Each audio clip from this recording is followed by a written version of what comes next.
But in the West, in a lot of cases, it's an individualism that's bondage. And so in a lot of cases, faith for us means trusting God to be faithful when we give up the securities that we have built ourselves, that we claim we have built ourselves. Mm-hmm. The things that we need to recognize as being from his hand. And we need to constantly, again and again, answer the question, are the gifts he's already given us enough? Or are we willing to pursue him and give those things up? Wow. We need to That's, love the giver more than the gift. and it's not even just loving the giver more than the gift. It's loving the giver instead of the gift. It's loving the giver so that we do not value the gift apart from the giver. What is it that you're hoping for? What is it that you're waiting for? Hey, welcome back to the Inspire Hope podcast, where we are planting hope for kingdom growth. If you're still alive today, that God is not done with you yet. The ultimate gift is to say yes to Jesus.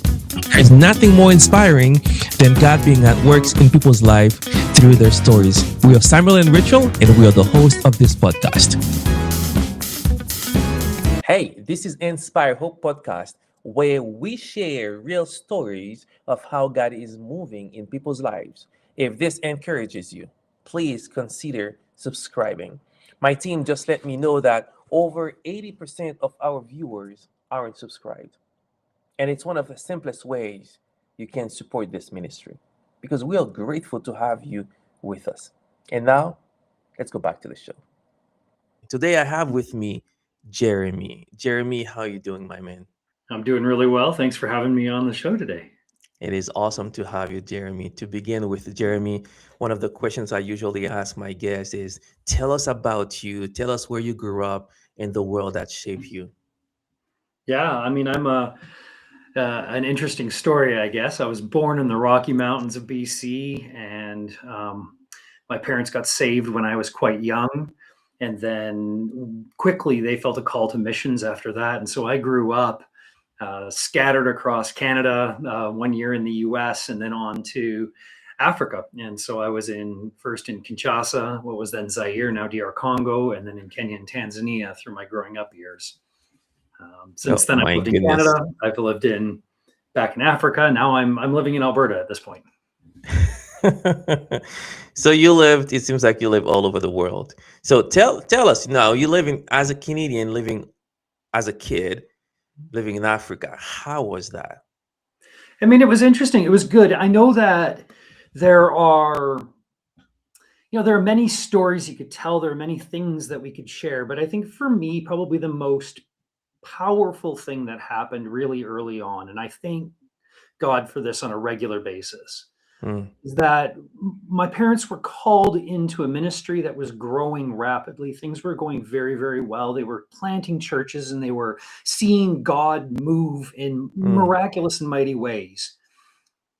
And so as a 10 or 11-year-old kid going into that, I never, ever was once tempted to think that we as the foreign missionaries had all the answers. And so for me, it was this incredible growing up experience of watching my parents adjust to life in a new place, seeing the give and take between the skills and the talents and the giftings they had, the needs in the community, but also the learning that they did in those cross-cultural settings, and the incredible men and women of God who taught them as well as me. So the way I hear you talk, it seems like you grew up in a Christian home. Is that correct? I did, yes. Okay. So at some point, your faith became your own. Do you remember when that happened? Yeah, I mean, I remember praying a prayer behind my door before we left Canada. I would have been 5 or 6, and so some would call that when I accepted Jesus into my life. Very childlike in that moment.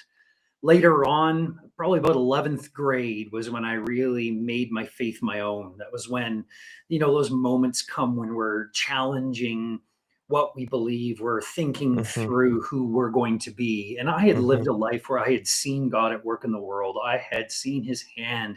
I had seen his provision. I had seen his care. I had seen so many things that for me, I tell you, Sammy, it was not a question of whether he was real. The question was whether I was going to serve him. Wow. So that was the journey for me. And I was probably about 15 or 16 at the time. And, I could tell you the story if you want, but Yes, please. I put God to the test because there's this, we read the Bible later and we say, oh, you're not supposed to do that. But God, in his grace, allows us to do things wrong sometimes to his glory, right? So, Yeah. we're not supposed to test the Lord our God. But in my case, the question that I wanted answered, the thing that was on my heart wasn't, God, are you real? It wasn't, God, are you with us? It wasn't, God, are you the ultimate power in the universe? These were not particularly debatable in my life already at that point. Question was, am I going to serve you? And that's a very self-centered question, but I think all of us approach salvation from a self-centered perspective. It's probably the last selfish decision we're supposed to make as humans. I wish it was always true, but that's about us. And so understanding who this God is and his character, for me, it was a question of, do I want to serve you? And so it really came down to, do you care about me? Right? Do I matter in your plans? And so I did it all wrong. I would not give anybody the list of like, do it this way. This is how you should walk through the discovery process with God. But I'll say it this way. However it happens, challenge God. He loves a challenge. And so what I did was I gave him a list of 10 things. I said, here I am. This is a list of 10 things. I used to write my prayers in those days very regularly. So in my notebook, I wrote them down 1 through 10. And I gave God a deadline. And I said, please answer my prayers. Here's my list of 1 through 10. Tell me, good theology, good idea. Is this the way we're supposed to do this? Right. I'll let you finish. Let's go. So what I saw in the reaction to that was astonishing. The next morning, these things started happening. And they were not huge things. I didn't ask for $1 million, right? I was being honest in my search. This was not a search that was about trying to get something from God. It was a search about wanting to know if I mattered and if he saw me and if he cared about me and what I was going through. And so these things happened and I figured out, and I don't even remember anymore when I figured this out, if it was during the experience or after, that they happened in order. 1 to 9. 1 to 9. Very, very quickly. Let's say I gave God 2 weeks. 1 to 9 happened in I'm going to make up a number here, 5 days. And Jeremy. Waited for number 10. Jeremy, there are probably people in the audience that say, well, you should not do something like that. Oh, I agree. You should not test God. You should not give God a ultimatum and all of that. So you would agree, but that's what you did. But Gideon was allowed to do it too, so why not me? Okay, let me ask you this question, Jeremy. Were you a rebel kid growing up? No, I'm a firstborn with an innate sense of justice. I think everything ought to be right. I feel the injustice in the world deeply, and I follow rules. Now, I've grown out of bondage to rules as I've grown up, where I want to serve God faithfully and I want to be able to distinguish these things. But no, I was very much an academic kid. I really wanted to achieve, and I wanted to please the people that mattered around me. So no, I was pretty much a good kid. I mean, we all have our moments and whatnot. We do. So Yeah. were you married before you go to Africa, or tell us, how did you meet your wife and how was life when you, as a single guy or as a married man in Africa? Yeah, so I grew up, right? No, here. Let me finish the story for you, because we haven't gotten to the exciting part of this one. So we'll get on to that there. So number 9 finished in order, and then I had to wait out more than a week waiting for number 10. And at the end of it, the time expired and 10 didn't happen. So here's the punchline on this whole thing, is that at the end of it, God played my game and didn't play my game. He clearly demonstrated the thing I needed him to demonstrate, which was that he noticed, knew, and was responding to me. But what he didn't do was he didn't do my laundry for me, right? He didn't follow the list just because I told him to. And at the end, he gave me the decision to say, am I going to follow him? Not, is he going to make it easy for me?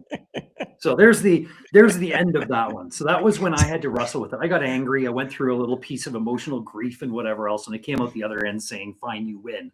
I'll serve you." So that's my coming of age story. When I graduated high school, I moved back to Canada.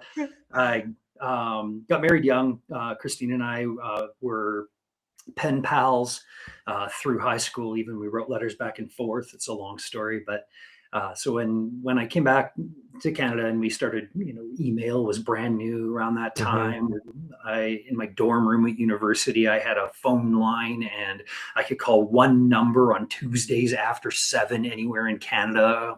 These days that kids know nothing of the struggle today. Oh no, they won't understand.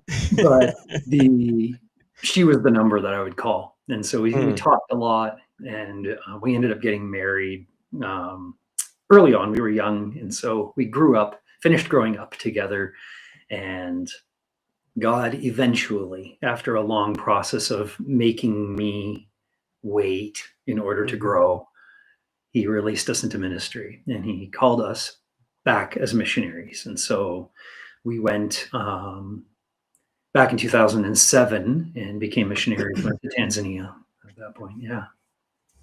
So in Tanzania, do you have a story or multiple stories where you see God showed up in ways that you were not expecting? Yeah. So I should tell you that the story of my life, I've been surrounded by people who've had really, really powerful encounters with God. And I've seen and witnessed a number of things that have really cemented for me just the absolute inalienable truth that God is all powerful and present in our world. But at the same time, the story of my life has been what I call the spiritual ministry of cutting down trees. And that's a reference to the time in Israel's history when Joshua was dividing the land, and the tribes of Joseph came and they were given their allotment, and they were happy with it first. And then they came back and complained and said, God has blessed us and made us numerous. The land's not enough for us. And Joshua says, yes, you're right. You're right. The Lord has blessed you and made you numerous. The land's not enough for you. And he also gives them the hill country of Ephraim, right? And that sounds great to a first reading. And I can see the men of, Ephraim standing around going, oh yeah, that's great. And then one of them's like, have you seen that land? And they look at it and they go back to Joshua and complain. They're like, yeah, but there's huge trees there and men in chariots. And Joshua says, yep, you'll kill the men in chariots and you'll cut down the trees. And it's a pragmatic thing. Now, I'm not into genocide. That's not my idea of a good life. But the lesson that I've learned from that, and that God has reinforced over and over and over to me, is that sometimes there are things that have to be done in the spiritual realm, and many times there are things that have to be done in the physical realm. And so the spiritual ministry of cutting down trees means understanding what God's already done, and then living as though it's true, and walking faithfully in that truth, understanding that we do not have to see it with our eyes in order for it to be true, but we have to act. And the difference between fear and faith in the life of a person is not what we think it is often, because fear and faith both rest on uncertainty. And so neither one exists without uncertainty. We won't need, when we see our God face to face, we won't need faith anymore, because we'll see him as he is and we'll just know it. It'll be facts. Lord, haste the day when my faith will be sight. It won't be faith anymore, right? Faith is the evidence of the unseen. But so faith rests on uncertainty, and fear also rests on uncertainty. There's no fear when it's happened. It's done, right? The only thing we're afraid of is what might occur. And so for us as people, we walk through lives that are laced with uncertainty of all sorts. And the question is, are we going to choose the actions that accompany faith or the actions that accompany fear? And if we live in fear, it means that we live afraid of the bad thing that might happen, and we order our steps to try and minimize the chance of occurrence. If we live by faith, we live as though the promise is secure, though unseen. And we live as though that is an unshakable truth, and we begin to take the actions that we would do if we were certain of it. And so for me, I think the most powerful moments in my adult ministry life have actually been the visible times when God was working and we didn't see it. It's been faithfulness of people. So, I mean, I'll give you one example of this, is that there are stories time and time again of missionary goes to country, works with national group doesn't do things the missionary's way. There's bad relationship between them. Everybody blames each other and relationships break down, right? You've heard that story, I'm sure. Yep. Yep. I have a testimony that's the other way around, of God connecting us to a group in central Tanzania, Maasai believers, extremely remote area, no electricity, no running water, no cement buildings at that time, who wanted to build a school. So we went in partnership with them. We said, okay, let's get together and figure that out. We were working in media. We were doing media. At first, we couldn't figure out how to use media to build a school. And then, well, I mean, it's kind of obvious eventually that if you're not doing stuff about anything, you're not doing anything. So we figured out how to do this. And so what ended up happening is I created a record label, and we signed them to it, and we recorded their music, their choir, and we then took them on tour across North America 4 times. And the deal was that none of us were going to profit individually from this, but that the money that was made from this would be shared between our ministry and our ministry work, and their ministry work. And in their case, the ministry work that they committed to doing was building a school. And I am constantly blessed by the fact that God's people were faithful, that we didn't have those stories to tell, but that he was at work in it, and that all of us walking in obedience and parallel to him, that what we see now is that if I go out to Simanjiro in central Tanzania, there's a school there. The teachers are Maasai, the students are Maasai, the school board is Maasai. They have the second best test scores in the region. They have kids that are now going on to high school from a town that still to this day doesn't have electricity, even though the government's promised it over and over again. They're faithful people who are living out what it means to be faithful with not much, right? And to be faithful with a little means then that, as you see, even there, it's growing, it's becoming more. And the question will be, can they be faithful with a lot? And that's a lovely problem to have. Jeremy, how do you see faith in a third world country compared to how people develop faith in North America? Oh, I mean, there's a couple of things. One is that it's no matter what our circumstances, faith requires the same things. It requires us to prioritize the unseen over the seen, to prioritize the possible over the real. And so I think in a lot of cases, we live in the West as children of a dad who comes home from a business trip and gives us gifts. And then we go running off to play with them like good little kids do. But the question is not any of that. The question is, when our dad says, hey, let's go do something, do we put down the gifts he's given us and go pursuing him, or are we satisfied with the gifts? Wow. And so I think the faith differences come in terms of how that's seen. And I think that the reality is we could talk about what it means to be a faithful Christian in the East. In a lot of cases, it's a struggle against cultural traditions that are really, really bondage. But in the West, in a lot of cases, it's an individualism that's bondage. And so in a lot of cases, faith for us means trusting God to be faithful when we give up the securities that we have built ourselves, that we claim we have built ourselves. The things that we need to recognize as being from his hand. And we need to constantly, again and again, answer the question, are the gifts he's already given us enough? Or are we willing to pursue him and give those things up? Wow. We need to love the giver more than the gift. And it's not even just loving the giver more than the gift. It's loving the giver instead of the gift. It's loving the giver so that we do not value the gift apart from the giver. Right. So we can say, oh, yeah, God, I love you more than I love my job, security, house, whatever. But that's not the question. It's not a more than. There's only one allegiance fundamentally at the end of the day. And I don't want to get into a theological argument here, but I want to paint, and this is a picture. Fundamentally, at the end, if I reach the end and God sitting on his throne says to me, I'm not going to judge you. What I'm going to do is I'm going to give you the thing that you most wanted. I'm going to expose in your heart what you most wanted. If what I want is him, his presence, his kingdom, his will to be done on earth as it is in heaven and in all of creation, and for me to see him as he is and to glorify him and to be in his presence forever and ever, Mm-hmm. Well, that's heaven, That is heaven. right? And if there's anything else that I want more, whether I want to rely on my personal strength, whether I want to rely on my family, my cultural background, my wisdom, my intellect, my money, my wealth, any of those things, if in fact it's true that God is the creator and sustainer of all things, then if he were to sit in that judgment seat and not judge, but to grant me my deepest heart's desire, and my deepest heart's desire is anything but heaven, anything but his Hmm. presence, then that must mean that I am separated from him. Hmm.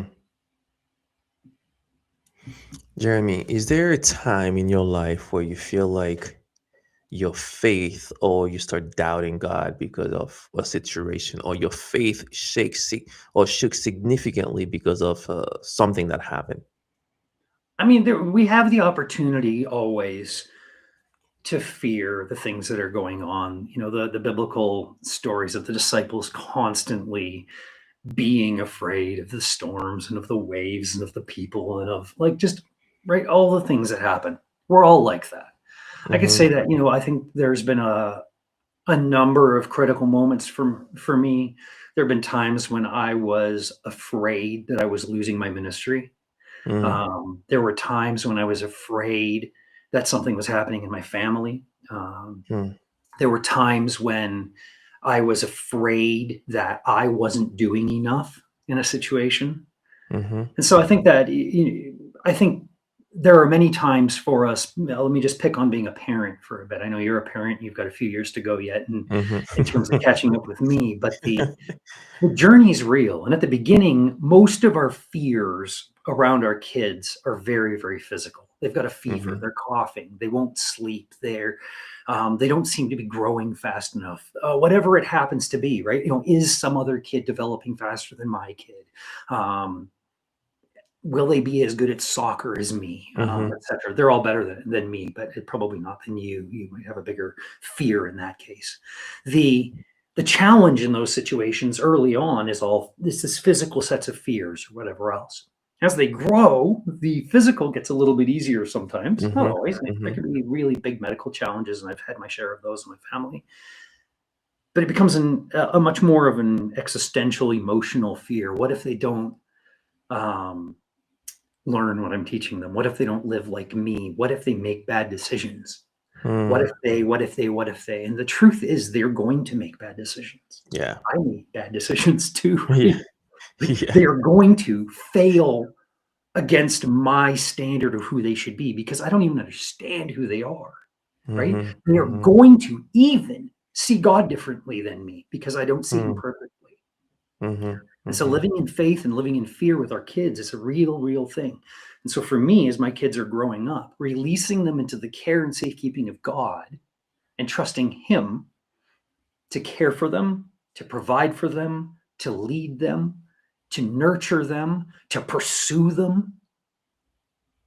It's a test of faith, Mm-hmm. right? So we can I see it agree. in areas of ministry. We can see it in areas of, our physical lives when we have or feel like we don't have enough. God used churches and support as missionaries to test us a number of times. We were blessed to have a church that put us on the field with just dramatic amounts of support. And over the years, I'm going to say this now, and I didn't always say it this way, but I'm going to say it this way. I believe faithfully following the call of God, they cut our support over and over again over the 17 years we were missionaries. Hmm. They Every cut time it. they did it, the first thing that happened is I got angry, right? I got really self-centered. I got emotionally reacted. I would hit reply to the email and then I'd delete the two so I didn't accidentally send it because I knew I was being foolish. And then I'd write exactly what I actually was thinking in the moment. And then I would love to say that I just got wisdom. Typically, it was my wife who was wise and told me, hey, don't be dumb. Yeah. Um, Yeah.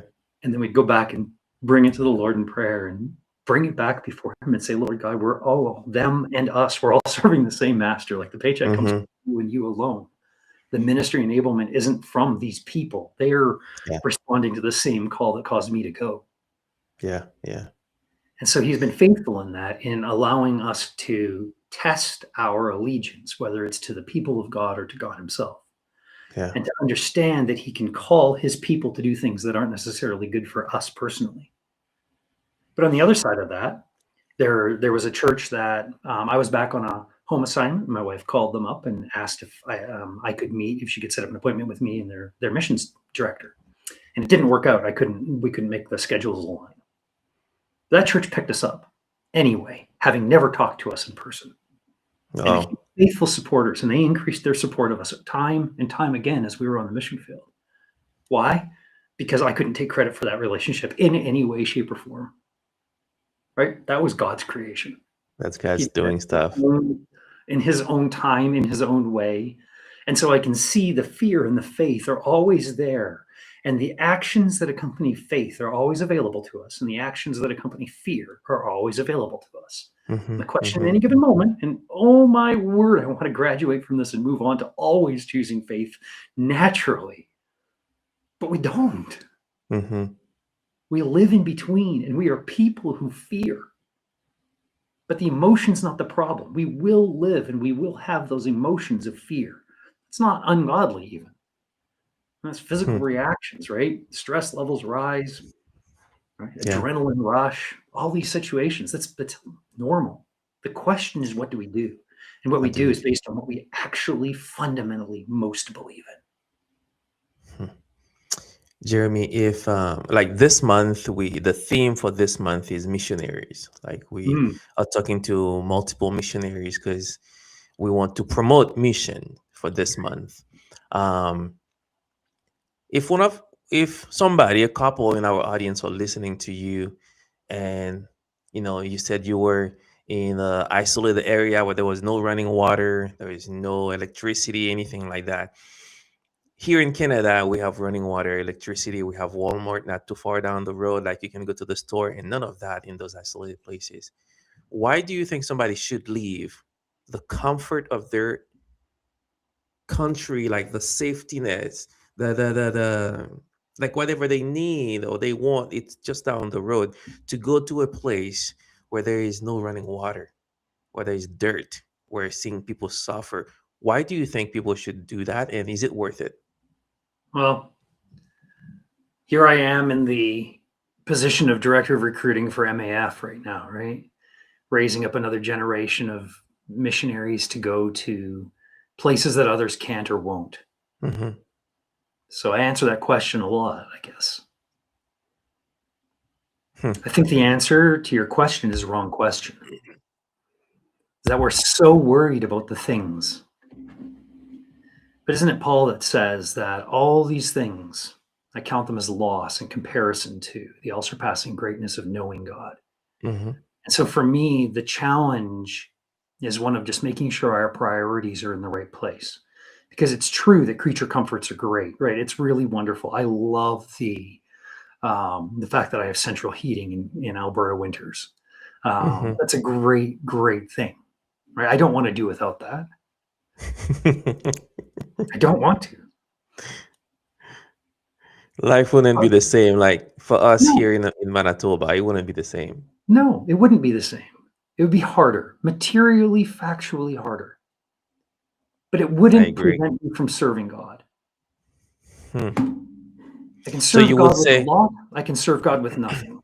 Right? And that was what Paul said again, right? When he was on these first missionary journeys that we talk about and learn about, is he was learning and he was articulating something. And I don't think it's that Paul was smarter than us. I think it's just that nobody had said these words before, because he was at the beginning of this New Testament era and going out in mission. And he was like, I've learned what it means to be content with a lot. And I've learned what it means to be content with a little. I think if you look at our culture, one of the things that's true is that the more people have, the less content they often are with it. It's so true. Right? So learning to be content with a lot is a challenge, and there's godliness in that. Learning to be content with a little in a culture that's surrounded with excess is wild. But in any case, the goal, the purpose behind it is to go out for a purpose that's not our own. It's to proclaim him. It's to be present. It's to create access for people who don't have any way of hearing. It's to answer the needs of others. It's to live out what we think is true, which is that Christ is got all the money he needs, all the ability he needs, that the Bible doesn't tell us much about fundraising, but what the Bible does tell us about is that the laborers are few, and that we should pray the Lord of the harvest to send people out, because that's the limiting factor. And it isn't somehow, God doesn't make us go. He asks us, he invites us. And sometimes it's dramatic, like the book of Isaiah, when Isaiah's standing there and he's taken in a vision, and there's a performance in heaven for an audience of one, and that audience of one is Isaiah. And somewhere along the line, the words are spoken, who will go and who shall we send? Right? Not Isaiah, I'm commanding you to go. And Isaiah's like, oh, pick me. Send me.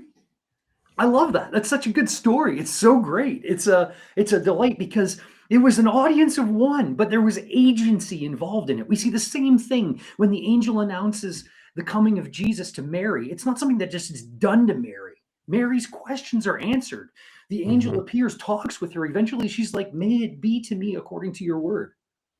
Right? Her will was involved in it as well. Not that Christ wouldn't have come if Mary said no. Mary would have missed out. So, Jeremy, if there is a couple or somebody who says, well, I would like to go, okay, but man, if I go, let's say a couple with kids, I will need to find school for my kids. Oh man, if they get a fever or they get sick, the hospital is 4 days away. Oh my goodness, I don't think it's worth it. What would you tell them? What are you willing to give? Where are you? How much do you love him? How much are you willing to serve him? So first of all, a lot of times those practical questions are questions that we really are asking for the right reasons, right? We don't want to put our kids in harm's way, and we shouldn't want to put our kids in harm's way, right? We don't want to be frivolous and throw away a good job. We believe that job was given to us by God. We're living in a community that believes in us and we believe in them. We've got friends. These things are good things. And so to give those things up, we have to ask, why am I giving them up? And it must be that we go through the hard process of discerning the call and the will of God in that, and that we hear his voice speaking to us, and that we are able to say, the reason that I would give this up is because God, who I serve, is asking me to do that and to go and to do something in his name. So if we get to that point, that's when we start talking about things like calling and ministry or whatever else. This is what we're wrestling with, is how do we know that the thing that God's asking us to do is to step away from the good things he's given us to pursue him for something else, right? And we're not doing it to get something from him. We're doing it because we value him more than we value the things he's given us. And so we end up walking this road, and it never starts there all the way at the end. But the goal is to achieve that level that Shadrach, Meshach, Abednego got to when they said, you know what, King, he may slay me or not. I don't know if he'll save me. He certainly can. But it doesn't matter. I'm not going to follow you because I'm following him. Right? That's really good, really good. But we don't get there in one step. We get there by looking at the good things we have, valuing them as they are. And then valuing the call of God as it is, struggling with it, wrestling with it, seeking his help in that, seeking the help of the church, getting counsel and wisdom in it, answering questions about, is this a call for now, or is this a call for later? Is this a seed, or is this something that we're supposed to activate right now? And not living in fear of the unknown, but living in faith that he who began a good work is faithful to complete it, that he who called us will be faithful to his word, that it is good for us to be found to be in the plan of God, and that even if everything were to go wrong and all those things that we are fearing, even if every single one of them were to happen, that would be possible, and for him to be faithful at the same time, and for it to be worth us walking all that down that road and following him. We're always putting somebody else's needs ahead of ours. Marriage doesn't work unless you do that. Parenthood doesn't work unless you do that. No relationship on earth works unless we put somebody else's needs, at least temporarily, at least in a moment, ahead of ours. And so we have to understand that if God says, I want you to do this for me, that we say, okay, I'll do this for you, God. We don't do it for those people. So MAF goes to people who are cut off, right? People, death comes to cut off people. We go, this is the reality. But if we're in that situation and we do it for those people, then their response validates or doesn't validate our going. But if we're doing it for God, then our presence there is the answer to the question already. And we are bearing witness to the fact that he's true. And we're creating access. And whatever happens in that is of God's doing. It's not our doing. We have these faithful people over and over again who we see step out in faith, follow God to the ends of the earth, wherever that is in a round globe. And we find out that he's already been there before us, that he is there, that his spirit's working, that his power is made manifest in our weakness. That's a tough one. And that he's more than faithful. He will take care of you. He does. He cares for us. Amen. Amen. Jeremy, as a missionary kid yourself, do you have a story that growing up that you still remember like it was yesterday? Yeah, many. What kind of a story do you want? Hey, tell us a story. A I can story that remember a being- kid who, their parents says, okay, we're gonna go to Tanzania, okay, with MAF or another organization, and the whole family is going. And I want the kid to, to hear that story and kind of like, ooh, that is exciting. I wrote a college entry, like a scholarship application, based off of a very cool experience that I had in 11th grade when I was on a camping trip with classmates. It was a school organized event, and we were out in the Masai Mara. And I titled it The Seasons of the Night. We were sitting, and being teenagers, we wanted to stay up all night. And so we sat around this tiny little campfire. There were tents, but we were all up. And we sat and we listened to the night. And the black sky was full of stars, and you could see the Milky Way just beautifully, lack of light pollution. It was just beautiful, beautiful, beautiful sky. There was a gentle breeze that was blowing. It wasn't cold. It was nice and warm. Over one way, we could hear a village off in the distance, and it's just sort of echoing across the plains, and you could hear the occasional banging of a pot, or sometimes a baby crying at one point during the night, or just like little sounds of life. And listening out another way, we could hear the wild dogs, or hyenas, or as they were roaming, making noise as they're out there. And we could see the stars moving, and we just sat. And we really didn't spend a lot of time talking that night. But there's a story, and that's a story that could not have possibly happened if my parents hadn't been faithful to the call of God to go into missions. I love that. The seasons of the night were an echo for me of just the goodness of God, just the absolute beauty in the absence of all sorts of things that we've come to depend upon, that we can sit and we can find peace and rest. I can tell you other stories as well. I loved some of the stories of getting stuck in the mud on our way to church when we were in Congo when I was about 10, and my dad and I out pushing the car and trying to get it out so we could get to church because Dad was preaching. Yeah, I mean, it's a life, right? And you get these different stories. One of the joys for me as a parent of missionary kids was trading stories with some really good friends of ours who were in Canada back when we were in Africa. And it turns out that they're Nigerians and we're Canadians, and we're on opposite continents. And so we traded stories of my kids out playing street ball with the plastic bag balls that are tied together with twine out in the street, and their kids playing hockey in Canada and whatnot. We would just laughed about how funny, and I mean, just in the most gentle and happy way it is that God would call both families across the ocean. But how much fun is that? I like the way God calls, and for everybody is different. My call was after the earthquake, where approximately 300,000+ people died, and all the telephone towers were down. There was no signal. And one night, I got a text on my cell phone from an unknown number saying, "God, saved you for a reason, give him glory. Yeah. And I reply back and I say, who is this? Well, the person replied back, God saved you for a reason, give glory to him. And that was my call. That's it. That was my commissioning call to It's funny that go. God used a phone to call you, isn't it? I tell ya. But for everybody, it is different. Yeah. Right? It is different. But that doesn't mean the call of God will come free of struggles, of challenges. So for you, Jeremy, as a leader, every leader wrestles with personal battles. What has been one of your biggest struggles while you're serving up? I think I'll give you two. So when we were in Tanzania, we were really praying that God would make his will clear in terms of what the next steps that he had for us in ministry were. I was being asked to take more and more and more leadership in the organization we were working with and the things we were doing.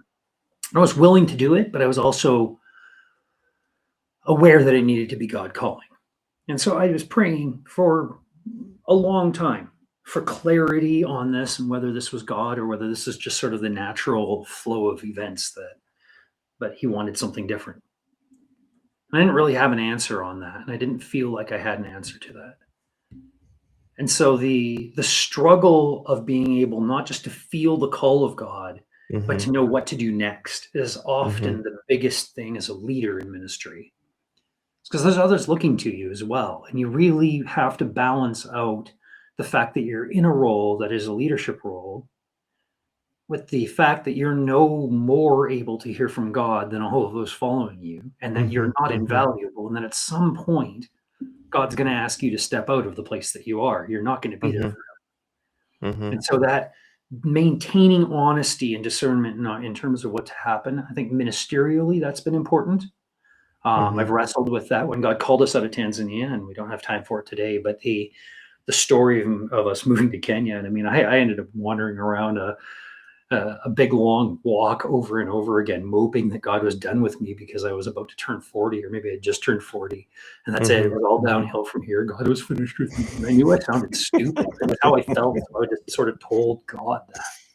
And that's faithful.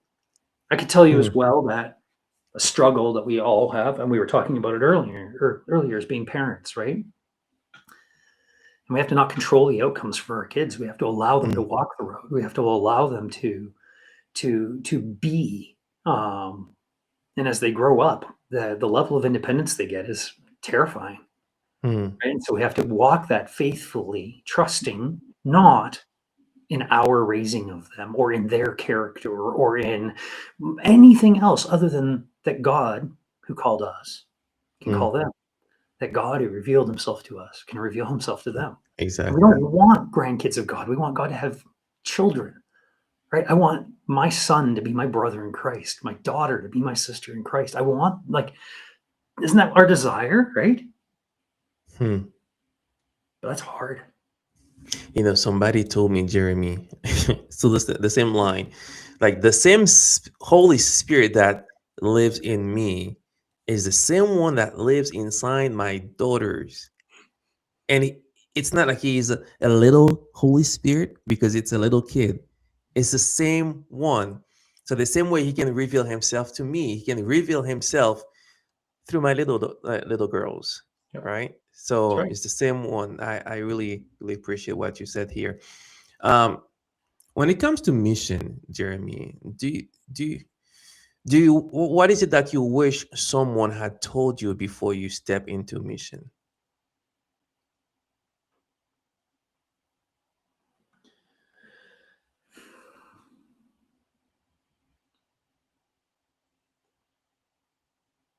Yeah, I don't have a one thing that would jump to mind. I would tell you that there are a number of things that I'm glad I was taught going out that I don't feel like people necessarily are. I can't tell you who it was that said it anymore, but somewhere along the line, somebody told me that at some point in ministry, you'll have the opportunity to choose between your family and your ministry. And if you choose your family, you might still have both.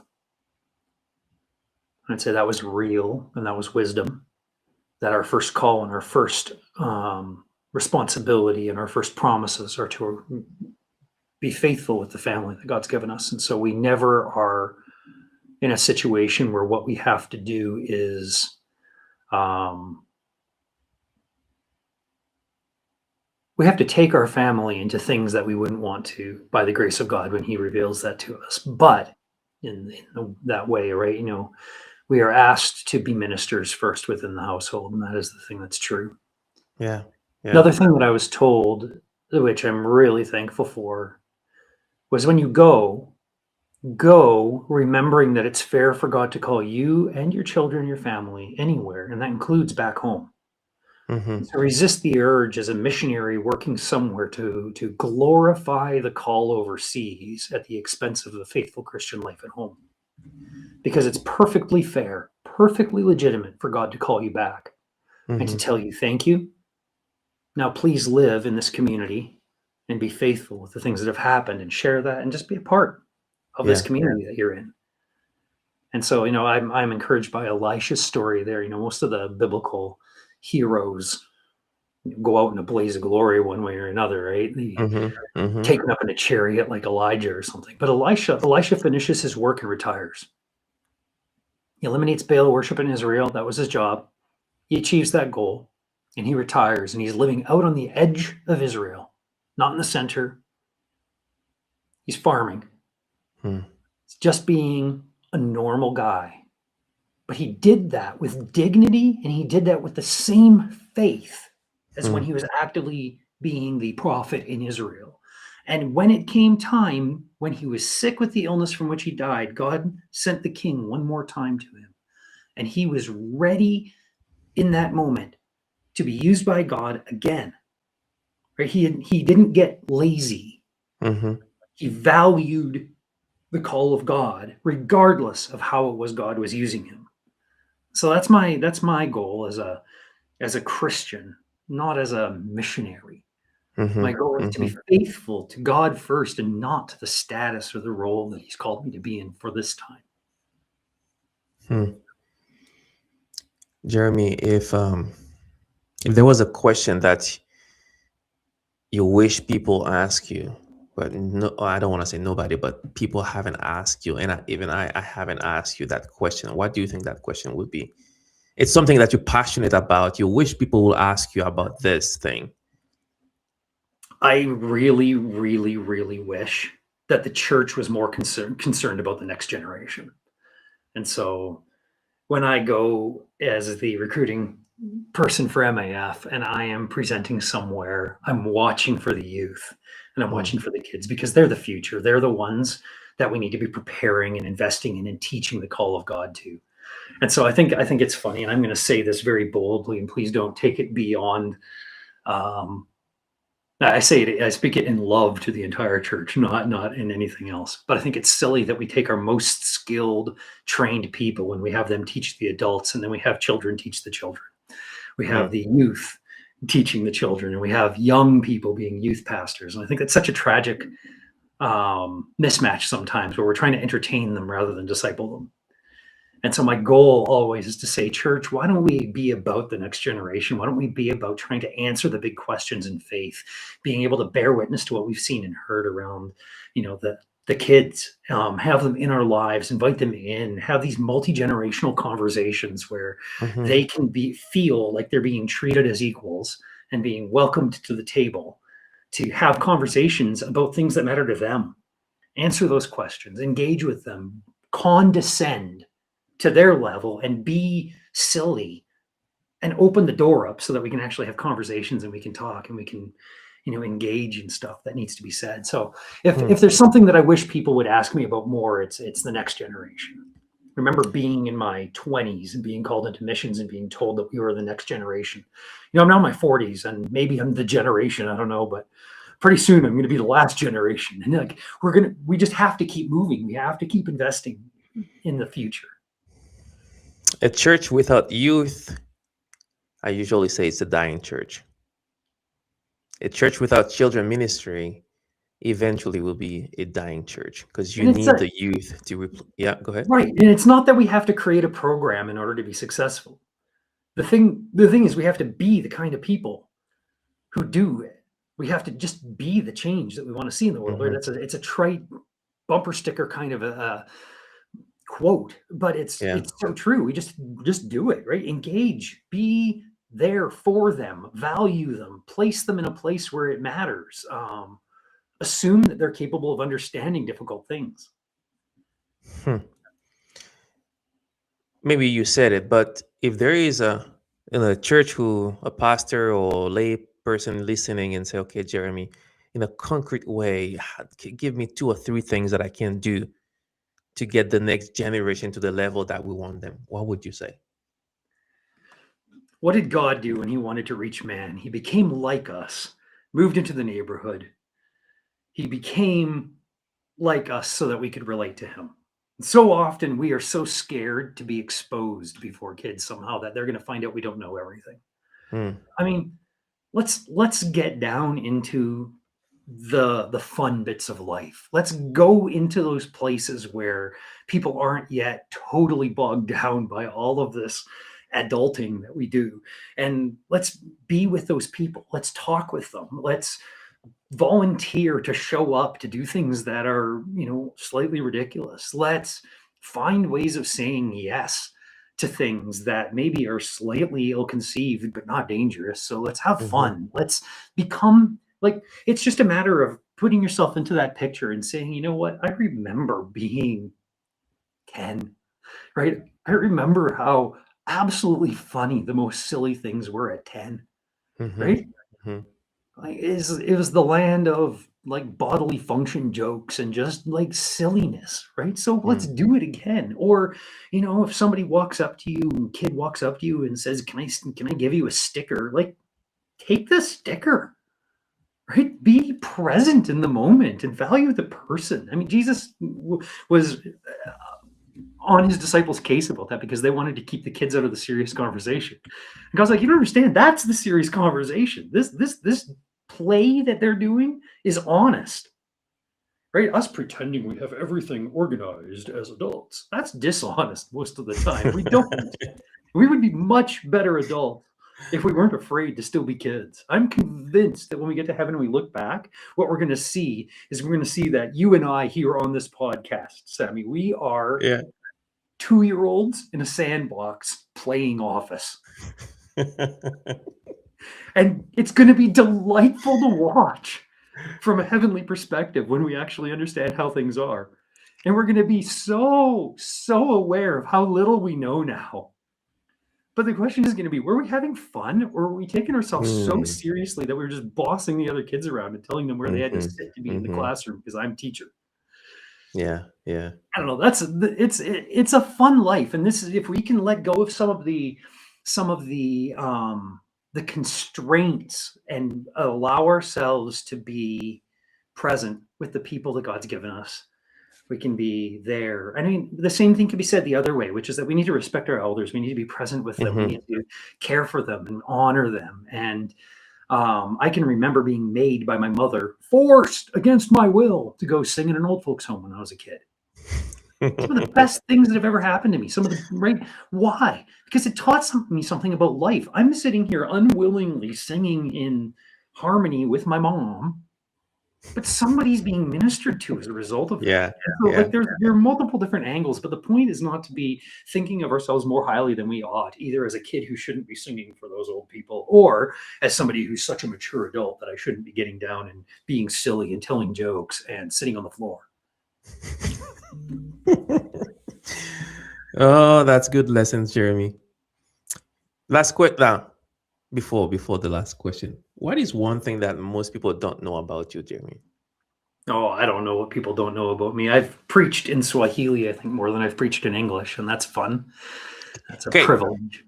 Now, I want you to tell us something in Swahili, and you are speaking in tongue, but not in angelic tongue, just so that our audience understands. The tongues of men. On tongues of men. Tell us something in Swahili. Well, we'll give it a try. Here we go. Kale kakuku kadogo kwakako kaka kako kwako kaka. I hear you quack. That's my favorite Swahili tongue twister. It's the equivalent of how much wood could work chachak. But it means something to the tune of, is your brother's little chicken at your house, brother? So you speak more in Swahili than in English. When it comes to preaching, yeah, I've been asked to Yeah. preach more times in Swahili than I have in English, and it's fun because there are things that I'll be speaking in English, and there've been a couple of times in my life when I was back in Canada preaching at a church or something, and I would run into a linguistic wall where what I wanted to say only wanted to come out in Swahili rather than English. I had to actually stop and translate and get myself back into the English game. So that's fun. That's a cool backwards moments. It is funny because it happens to me in French or Creole. Yeah. If usually if my audience are paying attention a lot, very close attention, there will be time the first word that comes out, it's a French or Creole word, and my brain will catch it so quick, and I will try to say it in English. I will just slow down, like, because my brain is I'm still thinking, not all the Yeah. time, but I still think in French and Creole, right? Yeah. So there will be time, the words that come out, oh, how do you say that? And if I'm preaching, I'm not gonna stand up and stand there and say, how do you say that? It will start coming out in Creole or in French, and then I will like, oh no, this is not a French audience. But Like my brain now imagine going back to Haiti and being asked to preach, and you open your mouth and the first word that comes out is English. is in Because that's the backwardsness for me. It's just been hilarious. And it doesn't happen often, but oh boy, is it funny when it does. I agree. Jeremy, thank you so much, man, for being with us. We really appreciate it. Is there anything else you would like to share with us? No, it's great. Thank you for having me. It's a privilege to be a part of this journey, right? Just to be a part of the group of people who are slowly moving through life and hopefully becoming more like Christ as we do it, bearing witness to what we've seen and heard, and being present in the stories of others, and waiting patiently for the God who is above and in all, and who is redeeming things even when it doesn't really look like it sometimes. And so regardless of where we are, we get to choose hope, and we can always choose to live lives that are marked first and foremost by faith, even when behind the actions of faith, the emotions are up and down and back and forth. And so it's a joy. Thanks for having me on the show. Thank you so much, Jeremy, for being with us. We really appreciate it. And thank you for being with us during that time as we chat with Jeremy. Hey, if Jeremy's story has inspired you, and because this is one of the reasons why we have the podcast, is that when people hear a story like Jeremy's story and others, they can say, if God can do this in and through and for Jeremy or for Sammy, God can do it for me too. I will not give up. I will keep going. And we would love to hear your story, or love to share like an interview style like we did with Jeremy. Email us if you'd like to do that. Email us at inspirehopepodcast@gmail.com, and we'll love to listen to your story.